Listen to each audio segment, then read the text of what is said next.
Hello guys, ഞങ്ങൾ വീണ്ടും കണ്ടിരിക്കുന്നു 2025 അവസാന ഘട്ടത്തിൽ. നമ്മളിനി എപ്പോൾ കാണുന്നില്ല, അടുത്ത വർഷം ഉറപ്പായിട്ട് കാണും. ഇല്ലേ, ഇവിടെ കല്യാണം കഴിഞ്ഞിട്ട് ഇവിടെ കല്യാണം ഉണ്ട് അടുത്ത വർഷം. അതിന് ക്ഷണിക്കാൻ വന്നതാണ്.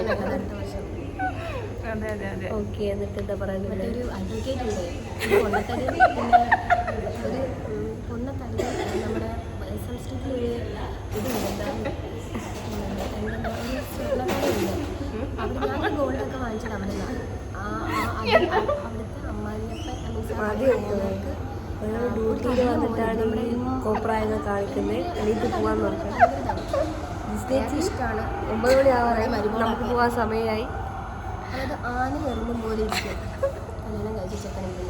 എനിക്കും അതിനോട് താല്പര്യമുണ്ട്. അതുകൊണ്ട് വീട്ടിലൊരു കല്യാണത്തിന് സമ്മതിക്കാതെ ഇപ്പോഴും ഇവളിങ്ങനെ ഇരിക്കുന്നത്. ആ കഥ അറിയത്തില്ല. നിനക്ക് ജോലി തുടരാൻ താല്പര്യം. നമ്മളിവിടെ ഇരുന്നാൽ ബേബിയിലെ സ്റ്റാഫിൻ്റെ പണി പോകും. നമുക്ക് പോവാം. ബൈ.